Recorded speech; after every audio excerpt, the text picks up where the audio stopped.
Hallo, ek is Lizaan Du Plessis. Ek is 'n arbeidsterapeut en 'n spreker en 'n skrywer. My passie is om vir ouers te help om hierdie ouerskapreis met doelgerigtheid aan te pak.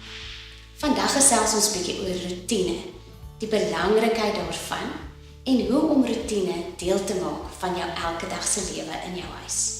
Maak seker dat jy nie jou kind se dag vol prop met gestruktureerde aktiwiteite, dat hulle van die een aktiwiteit na die volgende aktiwiteit gaan nie. Want dan is dit die aktiwiteite wat hulle lewe beheer. En dan leer hulle nie daardie vermoë om binne die ongestruktureerdheid van 'n dag te kan beplan en te kan prioritiseer wat belangrik is en wat nie. As jy meer wil weet of meer wil leer van rotines en hoe om dit in jou gesin in te bou, gaan gerus na my webblad toe, lizaanduplessis.com, of kyk op die Voelgoed webblad.